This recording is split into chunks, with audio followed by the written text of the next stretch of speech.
Salut à toutes et à tous, mes chers investisseurs CLF, pour ce nouveau point de marché qui va être peut-être un peu plus long parce qu'il va y avoir toujours trois grosses parties, hein. Première partie, l'actualité. Il y a beaucoup de choses à dire, hein, sur l'actualité. Une deuxième partie sur les marchés, ce qui s'est passé sur les marchés. Et une troisième partie sur les différentes stratégies de portefeuille que j'ai pu adopter. Alors, sans perdre de temps, on va rentrer dans le vif du sujet. Alors, le titre de cette vidéo s'intitule Est-ce que le pire est enfin derrière nous?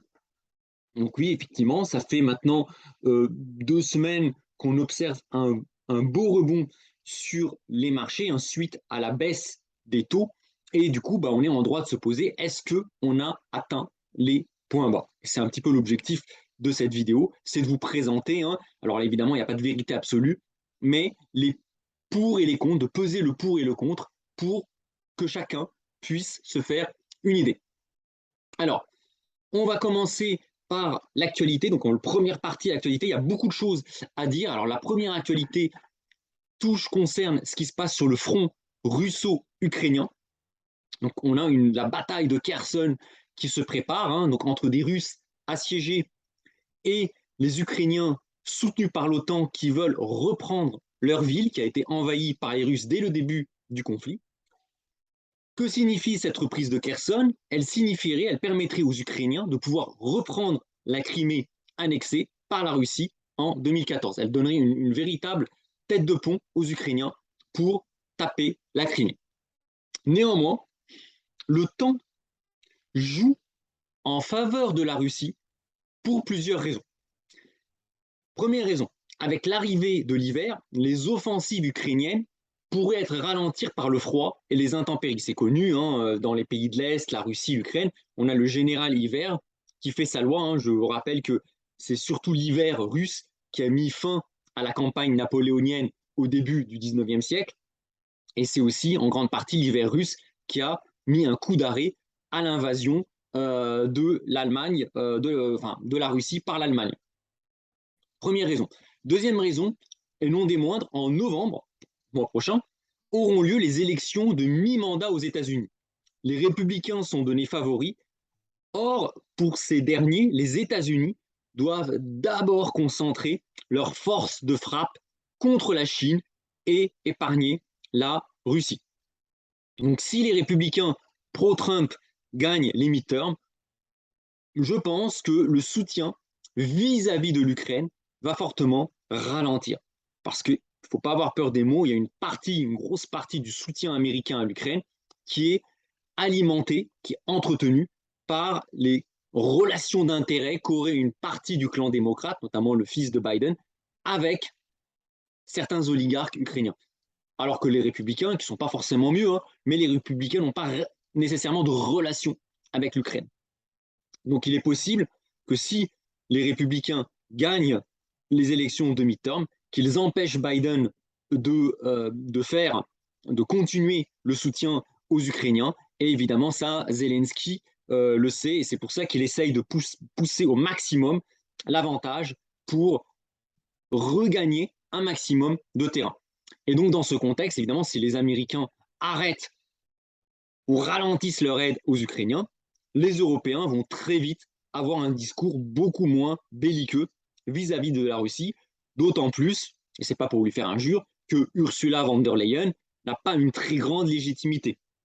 Hein, voilà, on critique Vladimir Poutine. Vladimir Poutine, c'est pas un démocrate, ça c'est évident, mais il y a au moins un semblant d'élection en Russie. Alors que Ursula von der Leyen, personne, on a demandé l'avis à personne, elle est là et elle a été parachutée à ce poste-là.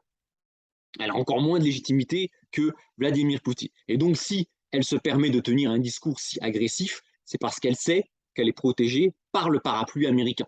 Si jamais les Américains envoient un signal comme quoi l'Ukraine, c'est plus trop leur priorité, vous allez voir, Ursula von der Leyen, on va plus trop l'entendre.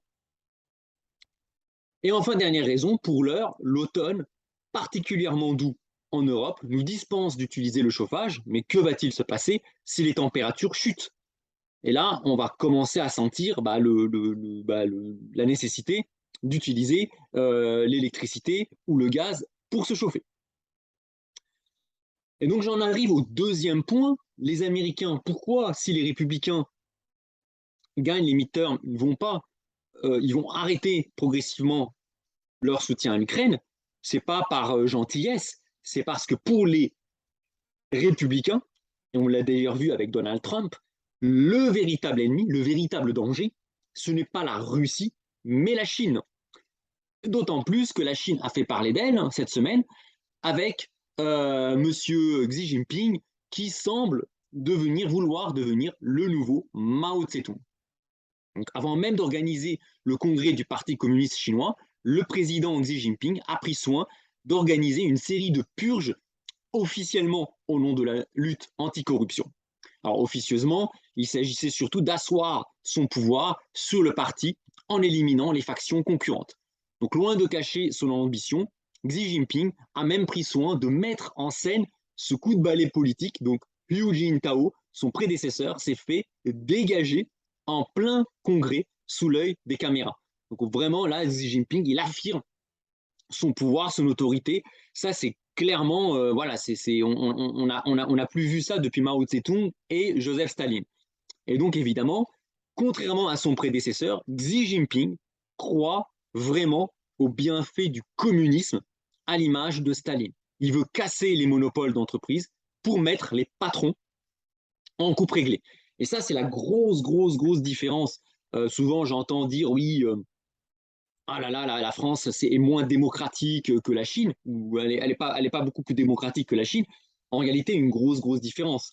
C'est-à-dire que Emmanuel Macron, malgré son apparente dureté, son apparente froideur, ce qu'on peut dire, Emmanuel Macron, il obéit au grand patron du CAC 40. On le voit très bien dès qu'il y a un amendement à l'Assemblée pour imposer davantage les grosses entreprises, on voit bien que le parti d'Emmanuel Macron bloque les amendements.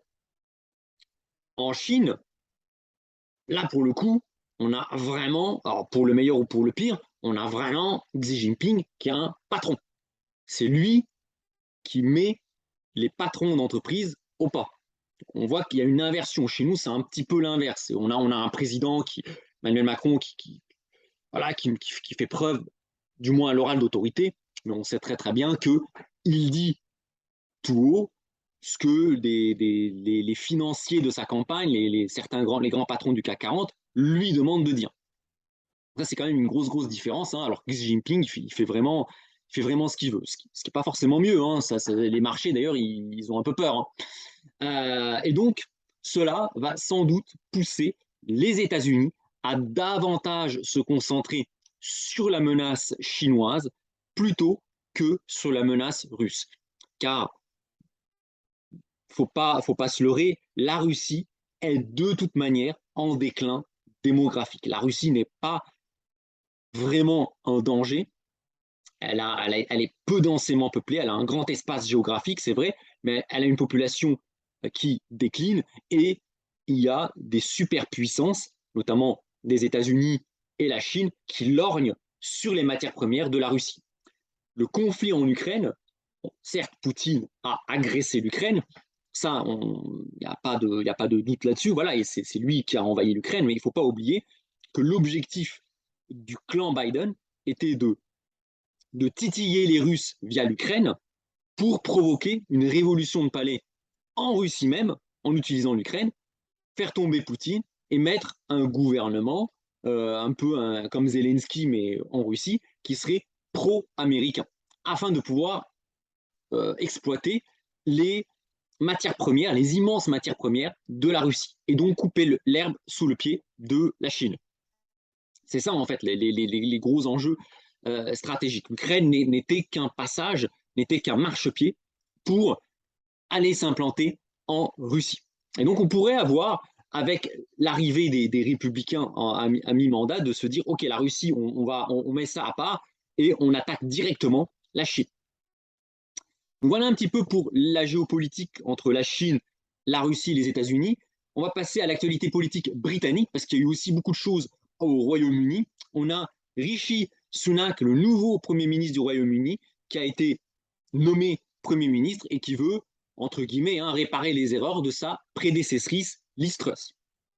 Donc, qui est Rishi Sunak? C'est un ancien banquier et ministre des Finances et qui devient le premier chef de gouvernement britannique d'origine indienne, de confession hindoue, et le premier à être originaire d'une ancienne colonie britannique. À 42 ans, il est aussi le jeune premier ministre de l'histoire contemporaine du Royaume-Uni, après une ascension fulgurante en politique. Et ça peut préfigurer de ce qui va arriver aussi en Europe et même en France, c'est d'avoir finalement entre guillemets, une créolisation des élites.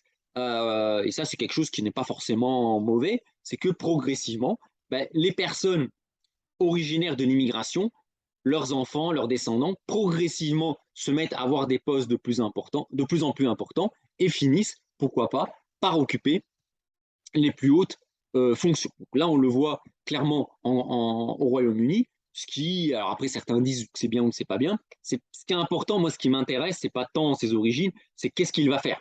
Alors moi, je suis un investisseur, moi, la forme des yeux ou la couleur de peau, je m'en fiche un peu. Ce qui est important, c'est quelle politique il va suivre et comment les marchés vont réagir. Donc, qui est M. Sunak? C'est un Brexiteur. Donc, ça peut paraître paradoxal parce qu'il a travaillé dans les grandes banques. Donc, on pourrait croire que les grandes banques, etc., en tant que financier, il serait plutôt pour le retour du Royaume-Uni dans le giron de l'Union européenne. Non, c'est un partisan du Brexit et un avocat du libre-échange et des dérégulations. Donc c'est quelqu'un évidemment que les marchés vont apprécier. Donc, à la chancellerie entre 2020 et 2022, il s'est distingué par son sérieux et sa capacité de travail, et il a à son crédit d'avoir sauvé l'économie et les emplois britanniques pendant la pandémie grâce à un programme de soutien massif aux entreprises. Donc c'est quelqu'un, M. Sunak, quelqu'un de très pro-entreprise. Mais sa marge de manœuvre aujourd'hui, elle est réduite. Il prend les rênes d'un pays confronté à une grave crise économique et sociale. On a une inflation qui dépasse les 10% au plus haut au sein du G7. Donc les prix de l'énergie s'envolent, comme ceux de l'alimentation, et le risque d'une récession plane et les marchés, justement, attendent de pied ferme l'annonce de coupes drastiques dans les budgets publics. Donc là, il a même promis aux Britanniques un peu du sang et des larmes, à la manière d'un Churchill, et on pourrait peut-être avoir un plan d'austérité, un plan de rigueur pour rassurer les marchés. Donc d'ici au 31 octobre, donc, demain, date de présentation d'un budget rectificatif, le chancelier de l'échiquier, de Liz Truss, Jeremy Hunt, qui a été maintenu à son poste, doit trouver entre 30 et 40 milliards de livres sterling d'économies. Donc l'annonce de la nomination de M. Sunak a cependant été accueillie favorablement par les marchands. On a eu la livre qui est remontée, on a eu les taux britanniques qui se sont détendus, on va le voir quand on va décrire un petit peu ce qui s'est passé sur les marchés. Alors on sort maintenant du Royaume-Uni pour aller au Brésil, parce que là aussi l'actualité au Brésil, elle est chargée. Donc on a un deuxième tour de la présidentielle entre M. Bolsonaro et M. Lula. Donc Lula qui a été mis en ballottage par Bolsonaro au premier tour. Beaucoup de gens s'attendaient à ce que Lula soit élu dès le premier tour. Il a été mis en ballottage. Mais là, a priori, Lula reprend de l'avance. Donc il est à nouveau crédité d'une avance de 6 points sur Jair Bolsonaro dans les intentions de vote pour le second tour de la présidentielle qui aura lieu ce dimanche. Donc les sondages lui donnent 53% contre 47% pour M. Bolsonaro. Voilà un petit peu pour le Brésil. Et on a l'actualité politique française. Le gouvernement multiplie l'utilisation du 49.3, faisant craindre un durcissement du régime alors que les motions de censure se multiplient à l'Assemblée. Donc ça, c'est assez inquiétant. Les médias n'en parlent pas beaucoup. Et c'est ça un petit peu que je reproche un petit peu à nos médias, c'est qu'on va nous parler du drame. C'est dramatique ce qui s'est passé avec la petite Lola. Mais ça reste aussi horrible et effroyable que ce soit, ça reste un fait divers. Une personne déséquilibrée qui tue un enfant innocent, bon, c'est horrible, mais ça reste un fait divers. Alors que ce qui se passe là, on a une tentative du gouvernement de passer en force contre l'Assemblée nationale via le 49.3, et ça peut préfigurer des troubles sociétaux. Alors, est-ce que l'on va vivre une crise de régime en France? De plus en plus de personnes sérieuses en parlent. Et d'ailleurs, à ce sujet, je vous recommande d'aller visionner les vidéos de Philippe Fabry à ce sujet, qui a vraiment fait énormément de vidéos sur le régime français, qu'il ne qualifie pas de 5e République, mais de monarchie présidentielle. Donc, bon, ce n'est pas le thème de mes vidéos. Hein. Moi, je suis plus centré sur l'investissement. Mais si l'actualité politique et l'avenir du régime en France vous intéresse, n'hésitez pas à aller regarder la chaîne de Philippe Fabry et de Léo Portal. Alors, autre actualité, justement, là je fais le trait d'union avec l'Allemagne, il y a de l'eau dans le gaz entre la France et l'Allemagne, sans mauvais jeu de mots. Alors, Olaf Scholz et Emmanuel Macron s'étaient retrouvés ce mercredi à Paris pour discuter, et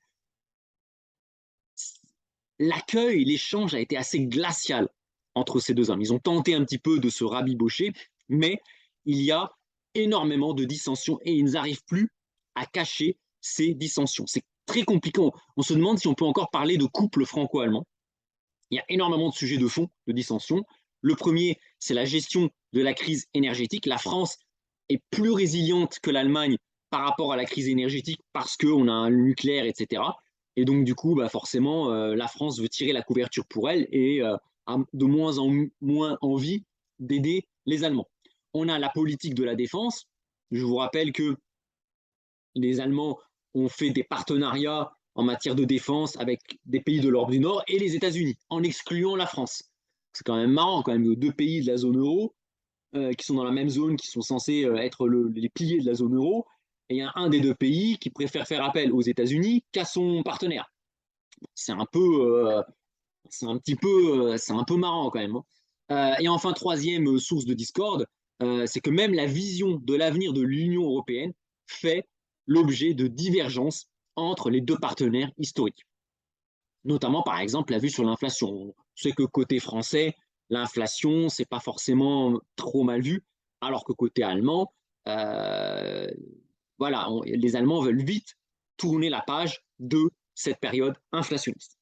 Donc voilà un petit peu pour les nouvelles un peu géopolitiques et politiques. Alors on va passer à l'actualité macroéconomique avec des mauvaises nouvelles qui ont été perçues comme étant de bonnes nouvelles par l'économie, par les marchés, et on a eu une avalanche de mauvaises nouvelles. Alors d'abord, mardi, on a eu la confiance du consommateur qui est ressortie à 102,5, c'est un indice, contre 108 précédemment, 106,5 attendu, et ça ressort à 102,5. Très, très mauvais. Donc mauvais chiffre, on voit que la confiance des consommateurs commence à se dégrader aux États-Unis. On a eu également mercredi, donc le lendemain, de très mauvais chiffres de l'immobilier, avec un effondrement du pourcentage de vente des maisons. On est passé de plus 28,8% de pourcentage de maisons vendues à moins 10,9%. Donc là, on a vraiment un effondrement de l'offre et de la demande sur l'immobilier, avec une forte baisse aussi des mises en chantier. Et ça, on n'a jamais vu ça depuis la crise des subprimes, depuis 2007. Et souvenez-vous du graphique que je vous ai montré avec les taux hypothécaires aux États-Unis qui étaient montés à 7%. Et je vous avais dit, 7%, on est revenu au même niveau de taux que à la crise des subprimes. Et là, ça n'a pas loupé, puisque 3 semaines après que je vous ai présenté le graphique avec les taux des crédits hypothécaires, on a de très mauvais chiffres de l'immobilier aux États-Unis. Et enfin, je termine par les offres d'emploi. On a une baisse du nombre d'offres d'emploi par rapport à ce qui était attendu. On attendait 220 000, on a eu 217 000.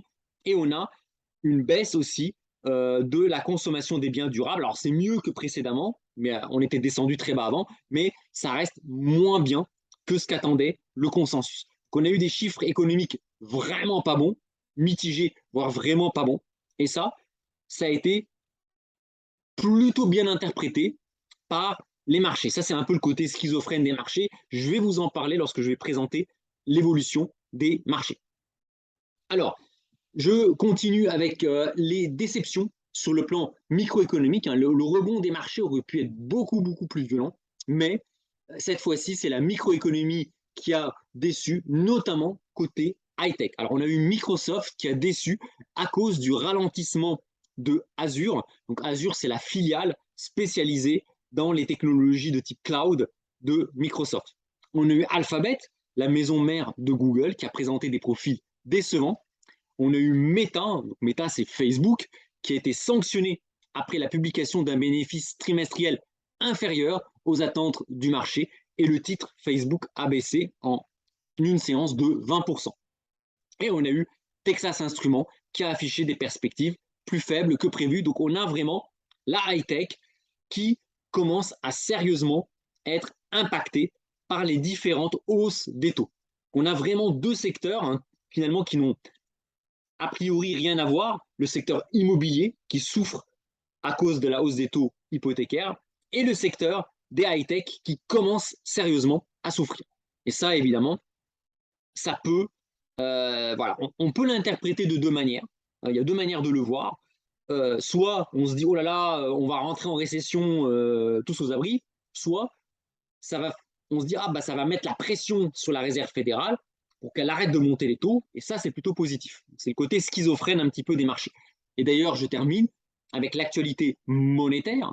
Donc la Banque du Canada a surpris les marchés en montant les taux à 3,75 au lieu des 4% attendus. Et la BCE qui a monté les taux de 0,75%. Donc on est passé de 1,25% à 2%, comme attendu par le consensus.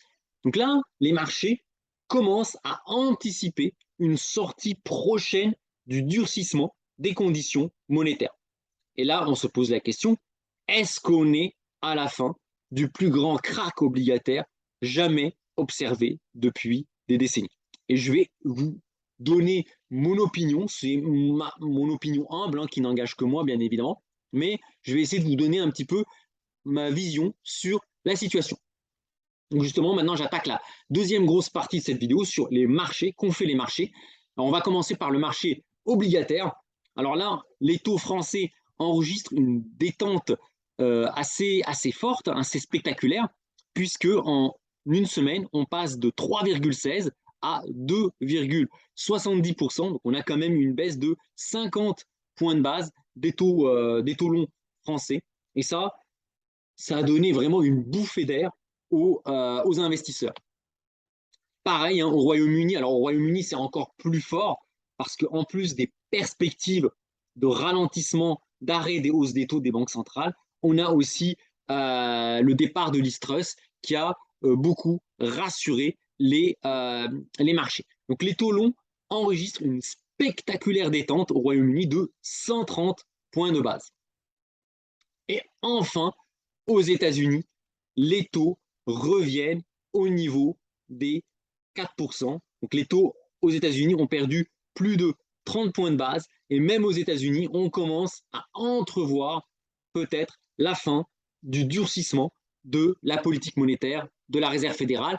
On sait, a priori, sauf surprise, qu'au mois de novembre, on aura une hausse de 75 points de base des taux de la Fed. Par contre, le consensus qui anticipait encore 75 points de base de hausse commence à anticiper de plus en plus une hausse que de 50 points de base. Ce qui pourrait faire penser qu'en 2023, on atteindra un plateau en matière de taux courts. Donc, qu'est-ce que tout ça, cela nous envoie? Qu'est-ce que cela nous envoie et c'est quoi mon point de vue? A priori, je peux me tromper, a priori, il semblerait que 2023 marquera un plateau au niveau des taux d'intérêt. Il semblerait que en 2023, on va enfin voir le bout du tunnel en matière des hausses de taux. Les taux pourraient continuer à monter, notamment les taux des banques centrales pourraient continuer à monter à la fin de cette année 2022, mais a priori, en 2023, on pourrait enfin entrevoir la fin des hausses des taux. Et ça, on a un indicateur qui est sérieux qui le montre, c'est la pontification de la courbe des taux américaine qui est vraiment inversée, puisqu'on a des taux 2 ans qui sont quand même de, de 60 points de base au-dessus du taux 10 ans. Donc une courbe inversée avec des taux courts qui restent au-dessus des taux longs, ce qui laisse entrevoir que la Réserve fédérale pourrait avoir atteint le maximum en matière de hausse des taux à la fin de l'année 2022, début 2023. Et c'est ce qui me fait penser que, a priori, hein, puisque la question de cette vidéo que je pose sur cette vidéo, est-ce que on est descendu au trou? Est-ce qu'on a atteint le fond? Est-ce que le pire est derrière nous?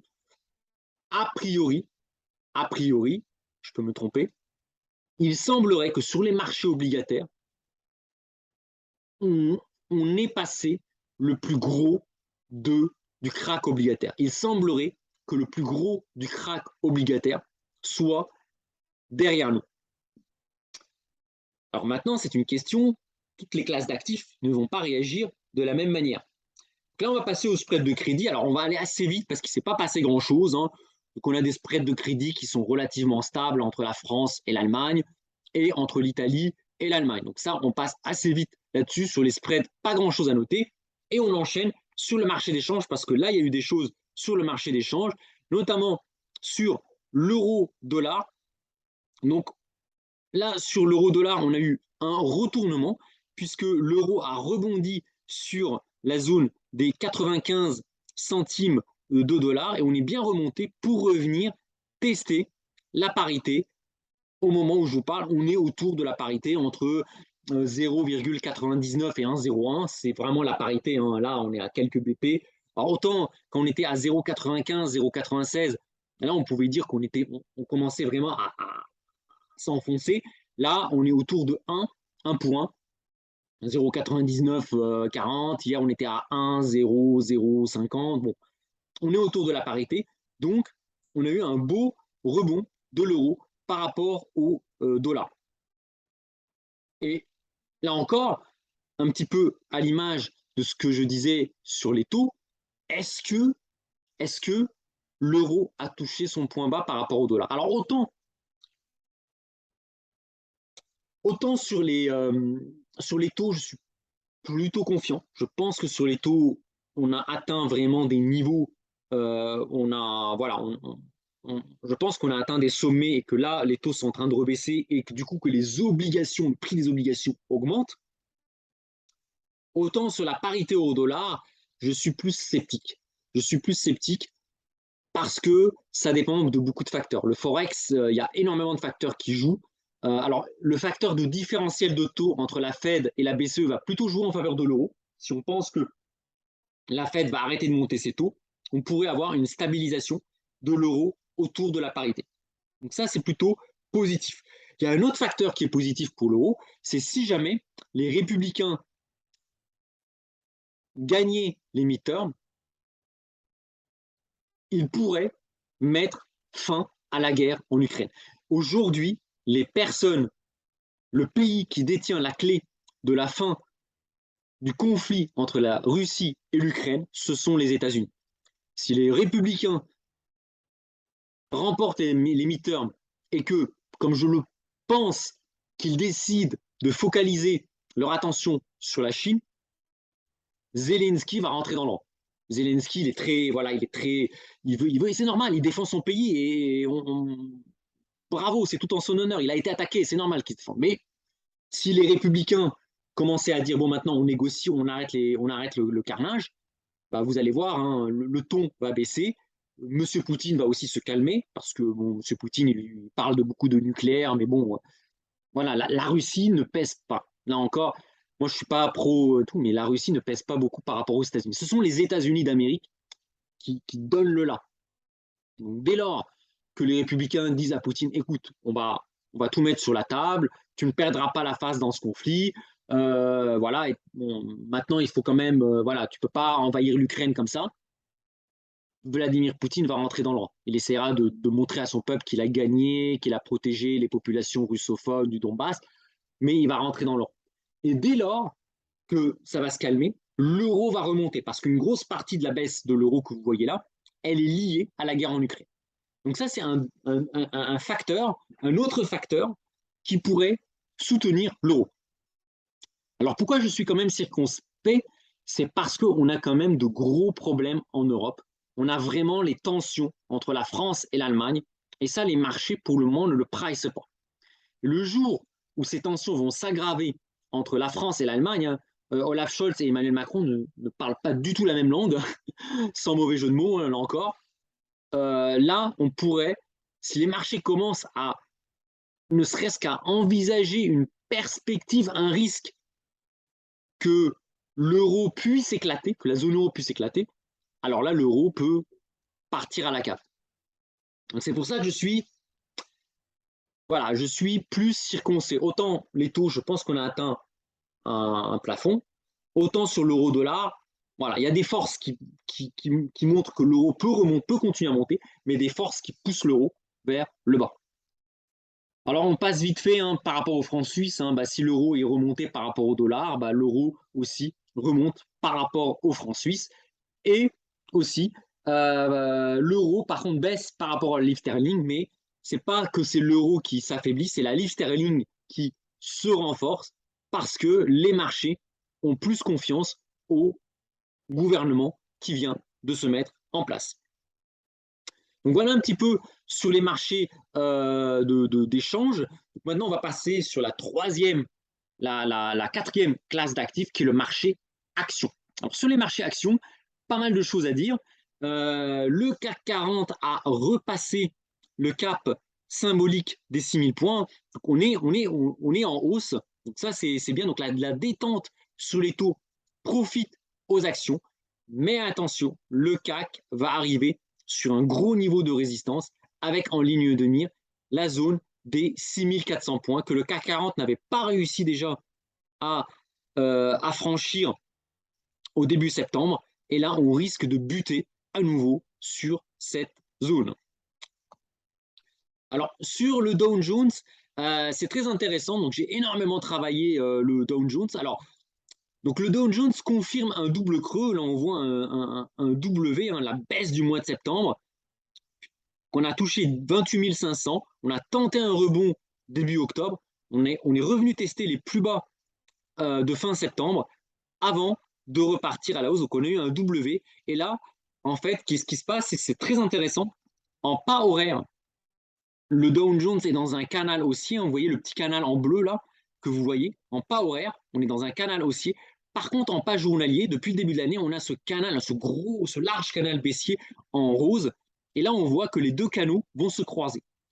Et donc là, la question qui va se poser, c'est est-ce que le Dow Jones va casser par le haut ou par le bas? Donc là, le Dow Jones a très bien rebondi, mais il va avoir deux grosses résistances à passer. Il va devoir casser la borne haute du canal haussier et la borne haute du canal baissier, du canal rose baissier.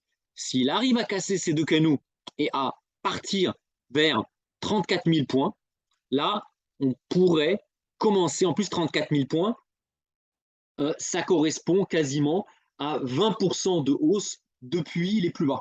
C'est-à-dire que si le Dow Jones, vous voyez, il est à 31 944, si on arrive à 34 000 points, on aura passé la première résistance de ce canal haussier, on aura cassé la résistance de long terme du canal baissier et on aura cassé le retracement de Fibonacci, on aura fait plus de 20% de hausse par rapport au point bas. Et lorsqu'un marché rebondit de plus de 20% par rapport au point bas, on rentre dans un bull market.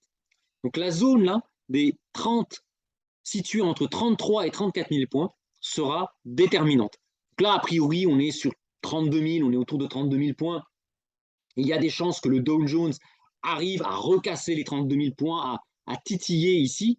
A priori, bon, il y a des chances qu'on continue ici. Par contre, on va avoir aussi une très grosse zone de résistance entre 33 000 et 34 000 points. Donc voilà un petit peu pour le Dow Jones.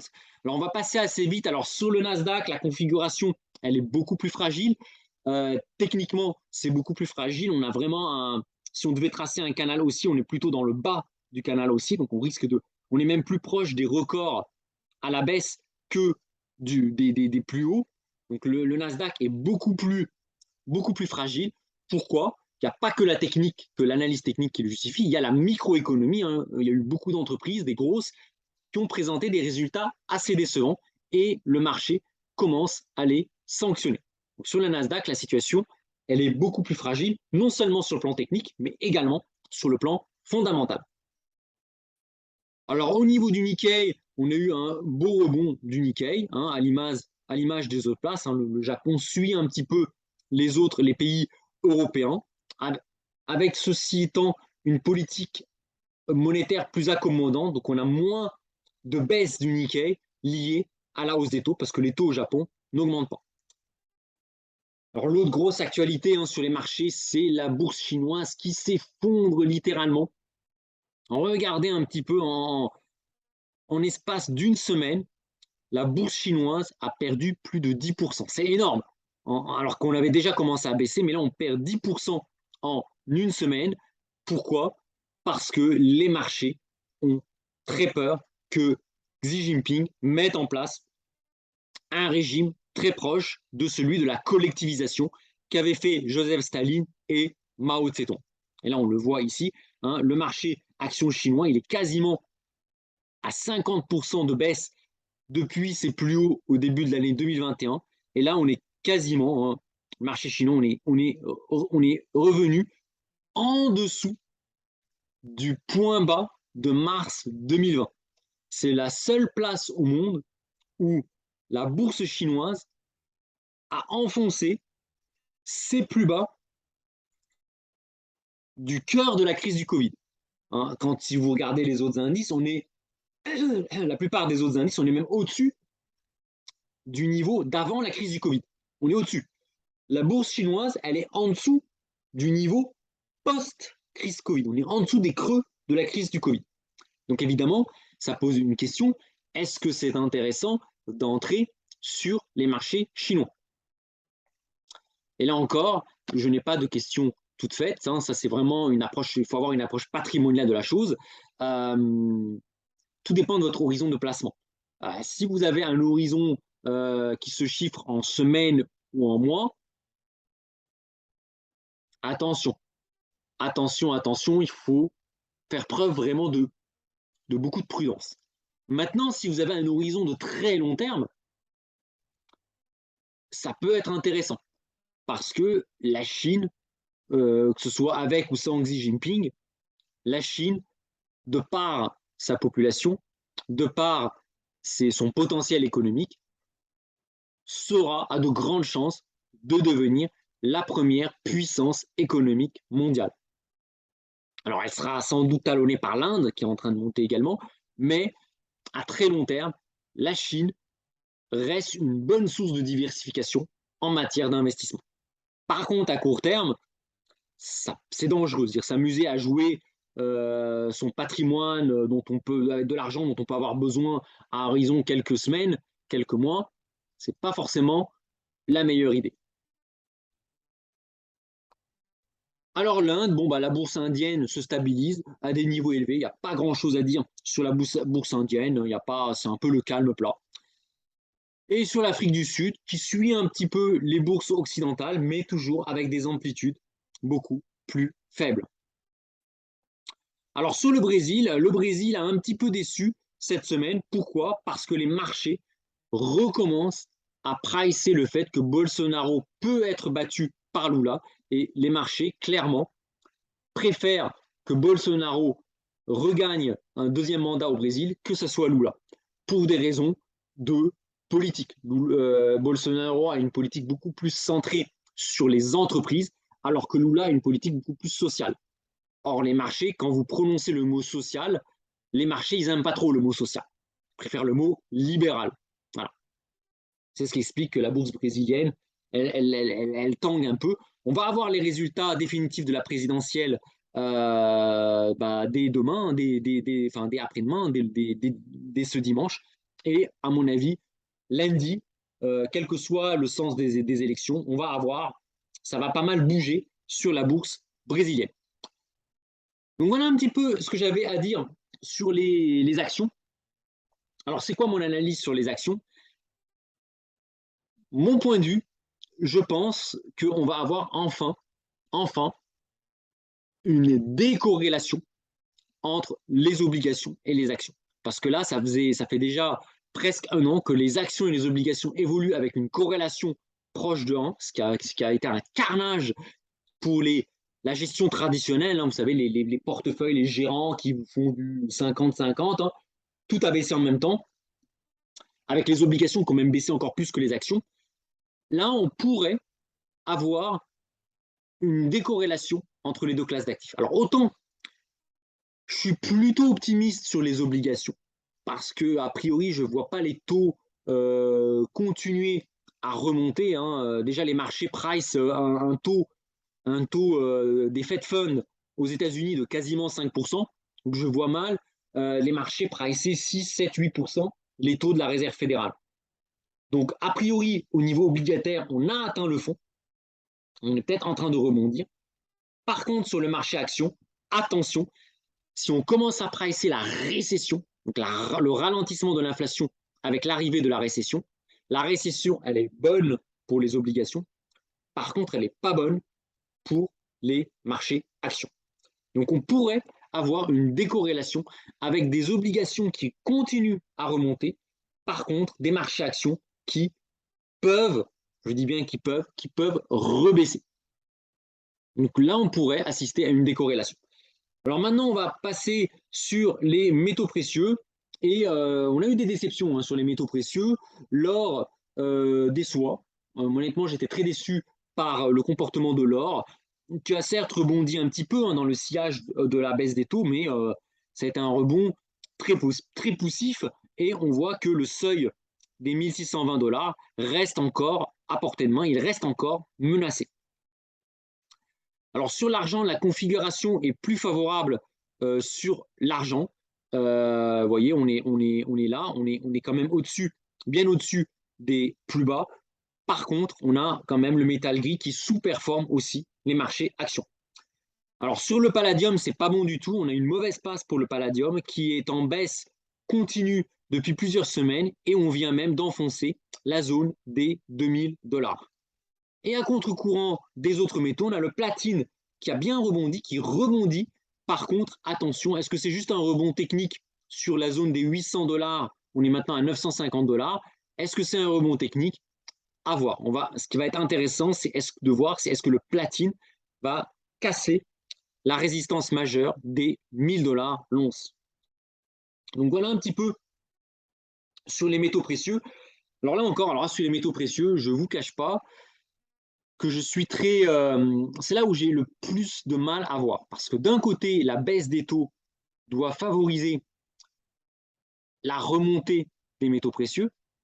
Par contre, le risque de rentrer en récession joue contre les métaux précieux parce que qui dit rentrer en récession dit moins de consommation, des industries qui tournent beaucoup moins. Et donc, à moins d'avoir une planche à billets, à nouveau le recours à la planche à billets, les métaux vont être moins utilisés par les industries à cause de la récession et on pourrait donc avoir une baisse des métaux précieux. Donc c'est un peu compliqué sur les métaux. L'aspect baisse des taux joue à la hausse pour les métaux, mais l'aspect ralentissement de l'économie joue plutôt en faveur de la baisse des métaux précieux.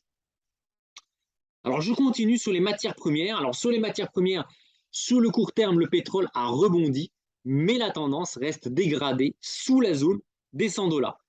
Sur le pétrole, on est revenu au niveau d'avant la crise en Ukraine, avant la guerre en Ukraine pour le pétrole. Pour le gaz, c'est la même chose. Le gaz continue à s'effriter et lui aussi, il revient au niveau d'avant la guerre en Ukraine. Pour le cuivre, c'est pareil, le cuivre continue à fluctuer autour de la zone des 3,5 et là encore, on a le cuivre qui revient au niveau où il était en fin d'année 2021. Donc toute la hausse du cuivre durant la guerre en Ukraine a aussi été littéralement effacée. Pareil pour le blé, hein, regardez le blé où il est. Donc là, on a eu l'invasion de l'Ukraine par la Russie, le blé qui s'envole à 1300. Ensuite, on a les offensives russes qui continuent, l'enlisement, etc. On a eu une nouvelle pousser du blé vers 1300. Et là, le blé, il ne fait rien. Le blé est à 842. Le blé est revenu avant la crise en Ukraine, la guerre en Ukraine. Et pareil pour le maïs. Le maïs, vous voyez, à 676, on est revenu au niveau. Voilà, on est 676. Là encore, on a quand même bien baissé. On était au sommet de la guerre en Ukraine. Alors, on ne le voit pas ici sur le graphique, on était à plus de 800. Là, on est à 676.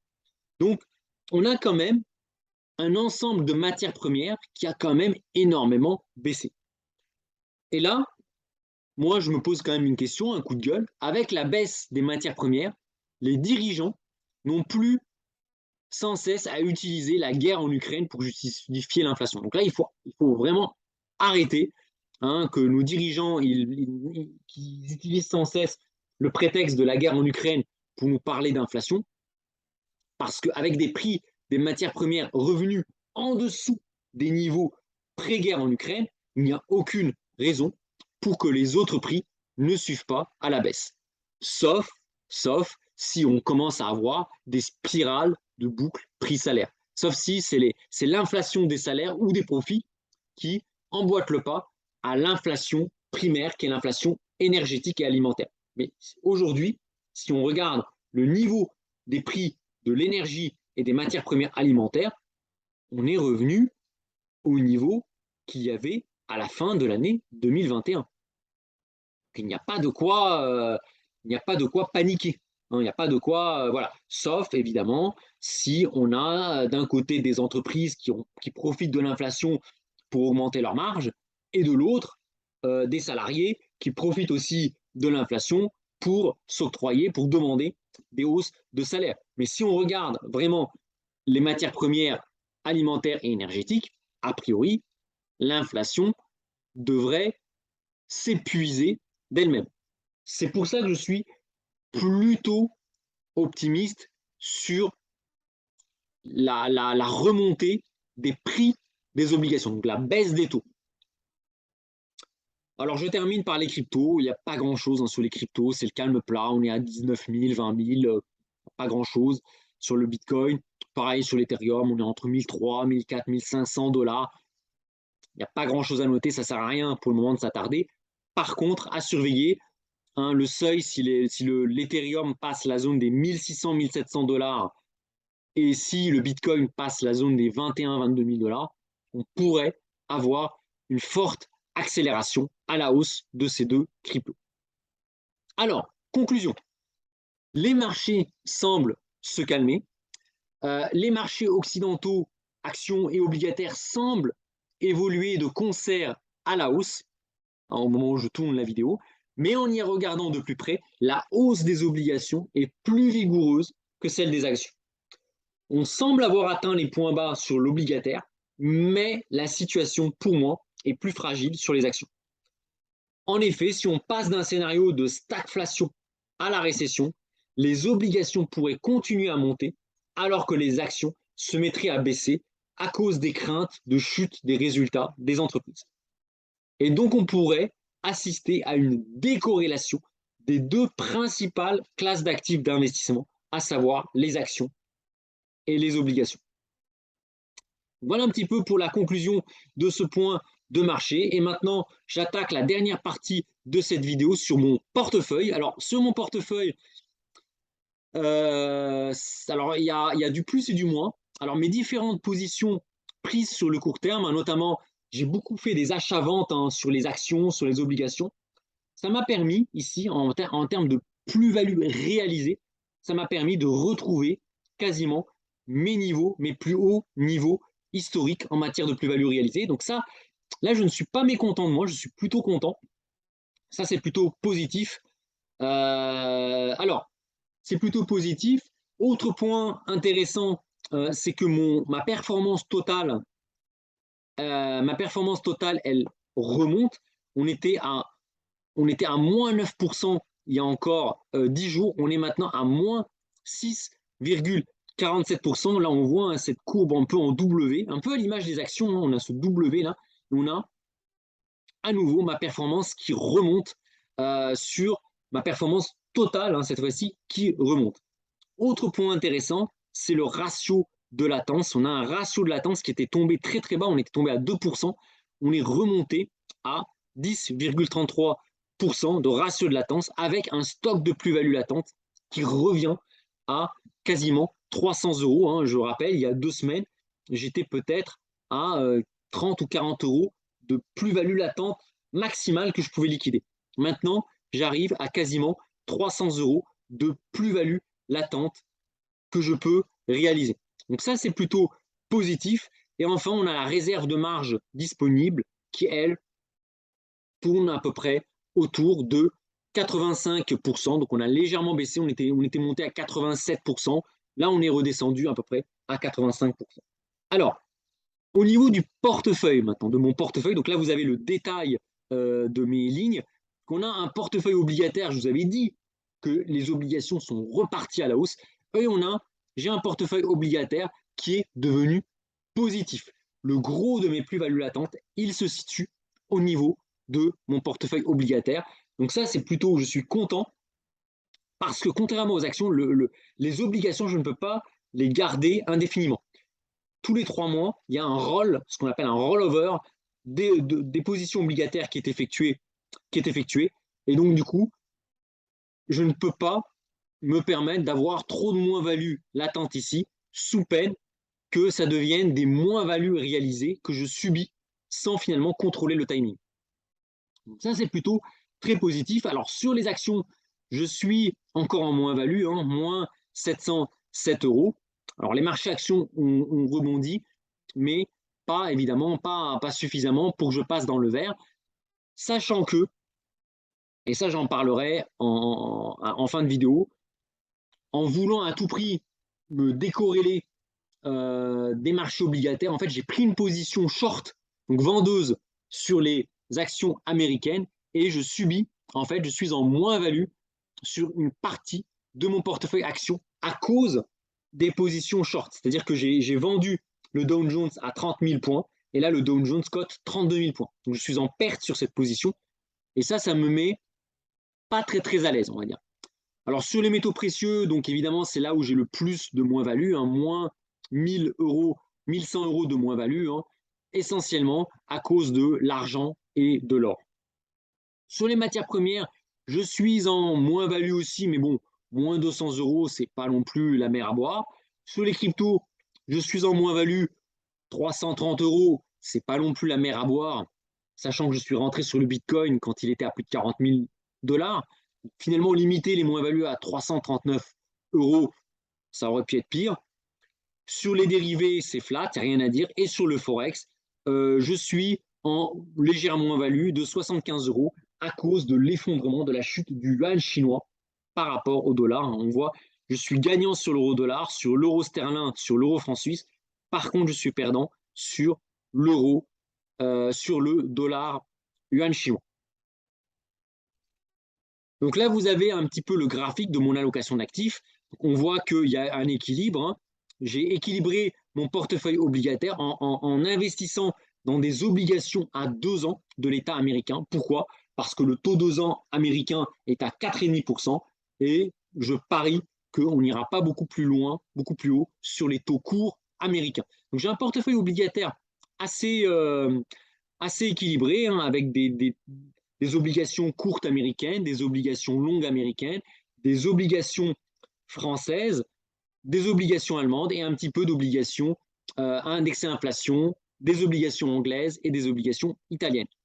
Sur les actions, le gros, c'est sur le Dow Jones. Alors sur le Dow Jones, attention, le graphique est un peu trompeur puisque j'ai à peu près 60% de mon exposition sur le Dow Jones qui est vendeuse et 40% de ma position sur les Dow Jones qui est acheteuse. Donc, globalement, en fait, la barre ici, elle est beaucoup plus petite. C'est que là, en fait, on somme position acheteuse plus position vendeuse, alors que les deux se neutralisent normalement. Donc, en fait, ma position sur le Dow Jones, elle est plutôt légèrement vendeuse et je suis acheteur sur tous les autres indices actions. Sur les métaux précieux, pas grand-chose à signaler. Sur les matières premières, pas grand-chose non plus. Les cryptos, pas grand-chose. Et sur le Forex, j'ai repris des positions acheteuses dollars contre euro et des positions acheteuses yuan contre dollar à des niveaux que j'estime intéressants de traiter, mais avec des petits montants, bien évidemment. Alors, je termine maintenant cette vidéo, ma vision des choses et mes objectifs. Les points positifs de ma stratégie. Là où je suis content, j'ai réussi à encaisser le plus gros choc obligataire, le choc obligataire le plus violent jamais observé depuis un demi-siècle. Et ça, je suis plutôt content de moi. J'aurais pu perdre énormément, énormément, énormément d'argent. Sur même des personnes que je connais qui se font suivre par leur banque, qui ont investi dans des fonds pépères, hein, dans leur banque ou dans leur compagnie d'assurance, aujourd'hui, ils sont en moins-value de 25%. Dans des gestions prudentes, hein, attention, gestion prudente, gestion père de famille, ils sont en moins-value de moins 25%. Parce qu'on a eu le krach obligataire le plus violent jamais observé depuis un demi-siècle. J'étais pas né. Donc voilà. Et moi, je suis heureux, j'ai réussi, en investissant dans l'obligataire, à quasiment absorber l'intégralité du krach obligataire. Et d'ailleurs, mon portefeuille obligataire, comme vous le voyez, il est en plus-value latente, alors que les obligations, elles n'ont pas arrêté de baisser. J'ai réussi à chaque fois à rouler mon portefeuille pour absorber les moins-values, et maintenant, je laisse filer mon portefeuille obligataire avec des plus-values latentes. Le point négatif de ma stratégie, c'est que, à cause de la corrélation positive entre actions, obligations, métaux et matières premières, je n'ai pas eu d'autre choix que de prendre des positions de vente à découvert sur les actions. Et donc évidemment, avec le rebond des actions qui a fait suite à la détente des taux, j'enregistre des pertes d'environ 400 € sur mes positions vendeuses sur les actions.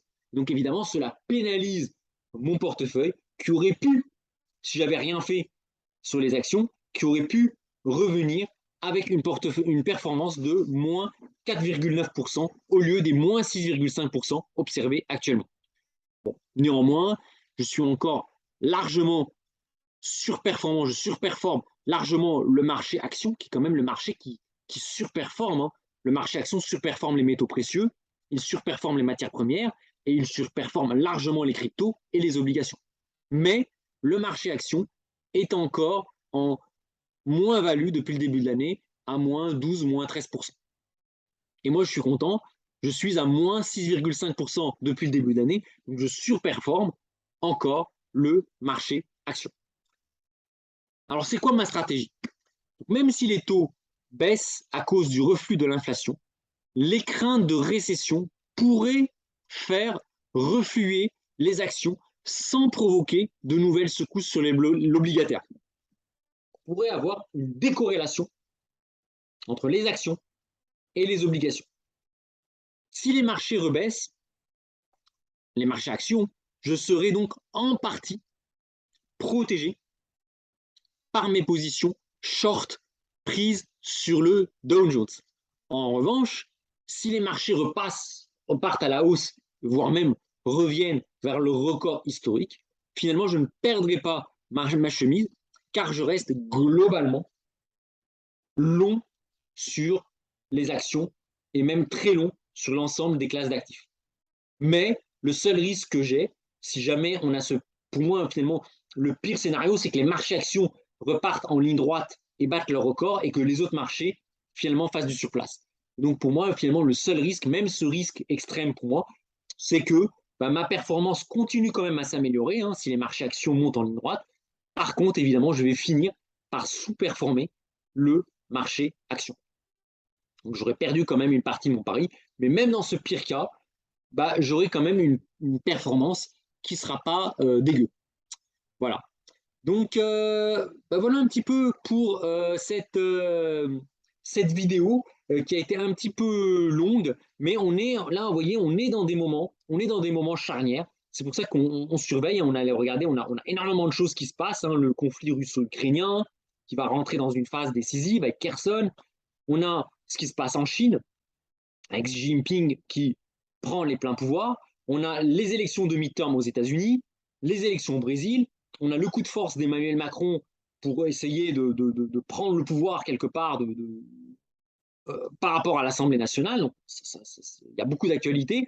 On a les marchés qui sont à des niveaux clés, des niveaux pivots, que ce soit sur les taux, sur les actions, sur le forex avec l'euro qui est autour de la parité, des métaux précieux qui sont un petit peu entre deux eaux.